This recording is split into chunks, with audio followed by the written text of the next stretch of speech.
अजय देवगन की film Tanaji the unsung warrior ने box office पर धमाल मचाया था और अब तानाजी 2 के बारे में चर्चा जोरों शोरों से है। लेकिन क्या आपको लगता है कि तानाजी की कहानी यही खत्म होनी चाहिए? बिल्कुल नहीं। तो आइए जानते हैं 4 बड़े रीजंस जिनकी वजह से तानाजी का सीक्वल बनना चाहिए।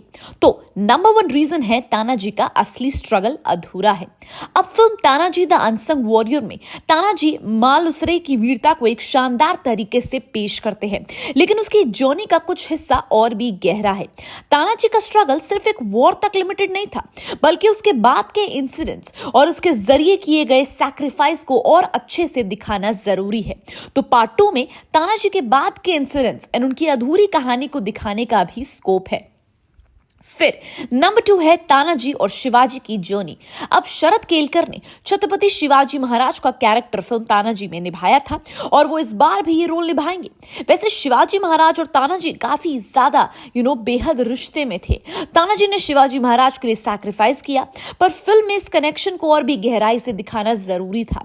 तो पार्ट 2 में शिवाजी और तानाजी के कनेक्शन को और ज्यादा दिखाया जा सकता है। कुछ पुराने इंसिडेंट्स को लाया जा सकता है जो पार्ट 1 में कवर नहीं हुए, जैसे कि तानाजी की बाकी लड़ाइयां, उनका कंट्रीब्यूशन, उनकी स्ट्रैटेजीज, मुगल सल्तनत तक उनकी जोरदार चर्चा और उनका और शिवाजी महाराज जी का बॉन्ड। फिर रीजन नंबर 3 है हिस्टोरिकल फिल्म्स का ट्रेंड। बहुत टाइम से हिस्टोरिकल फिल्मों ने ऑडियंस को मैग्नेट की तरह अपनी ओर खींचा है, जिसमें पद्मावत, बाजीराव मस्तानी जैसी फिल्मों का नाम आता है। पर बीच में थोड़ा गैप जाने के बाद अगर आप नोटिस करोगे तो फिर से इंडियन ऑडियंस हिस्टोरिकल फिल्म्स देखने में काफी ज्यादा दिलचस्पी दिखा रही है। जैसे कि अभी विकी कौशल की छावा ले लो, जिसकी चर्चा सुपर से ऊपर है। फिर Kantara actor Rishabh Shetty the pride of Bharat Chhatrapati Shivaji Maharaj नाम की एक फिल्म ला रहे हैं 2027 में। उसे लेकर अभी से ऑडियंस की एक्साइटमेंट लेवल बढ़ चुकी है, क्योंकि हिस्टोरिकल स्टोरी सुनने में और वो भी शानदार लेवल पर देखने में अभी भी ऑडियंस इंटरेस्टेड है। और तानाजी जैसी फिल्म जिसने बॉक्स ऑफिस पर ब्लॉकबस्टर का टैग हासिल किया, जो कि एक सक्सेसफुल प्रीक्वल साबित हो सकती है, उसका पार्ट 2 लाना इसी वजह से इंपॉर्टेंट है, बिकॉज अभी हिस्टोरिकल फिल्म का ट्रेंड चल रहा है या फिर ये फिर से जाग उठा है, तो ऐसे में फिल्म को और फायदा हो सकता है। नंबर 4, डिजिटल प्लेटफॉर्म्स पर हिस्टोरिकल कंटेंट का ट्रेंड। अब रीजन 3 में हमने जो डिस्कस किया वो करंट मार्केट की बात थी और उसमें ओटीटी प्लेटफॉर्म्स की भी बात करनी चाहिए। तो अभी हिस्टोरिकल कंटेंट का ट्रेंड बढ़ रहा है ओटीटी पर।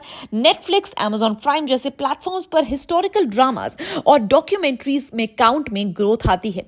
जैसे अगर आप मुगले आजम का एग्जाम्पल ले लें, इस जिसे बनाने में बहुत टाइम लगा, रिलीज के बाद बॉक्स ऑफिस पर ये छा गई और अब ओटीटी पर इसे काफी पसंद किया जा रहा है। फिर प्राइम वीडियो पर ऋतिक रोशन और ऐश्वर्या राय की जोधा अकबर भी अवेलेबल है, जिसे मस्तानी, पद्मावत का नाम भी आता है। और 2020 में तानाजी रिलीज होने के बाद उसे डिज्नी प्लस हॉटस्टार पर काफी व्यूअरशिप मिली। हाँ, अब ओटीटी पर आना ये बात की बात है, पर इससे यही समझ आता है कि ओटीटी पर भी हिस्टोरिकल कंटेंट जबरदस्त पॉपुलर है। तो इसलिए तानाजी का सीक्वल लाना जरूरी है, जिसे ऑडियंस बाद में ओटीटी पर एंजॉय कर सके। तो ये थे वो कुछ रीजंस जिससे ये तो पक्का है कि सीक्वल लाना जरूरी है और हमें भी तो एंटरटेनमेंट चाहिए। आप कितना एक्साइटेड है तानाजी के सीक्वल के लिए, हमें कमेंट सेक्शन में जरूर बताइएगा। And till then keep watching Bollygrad studios.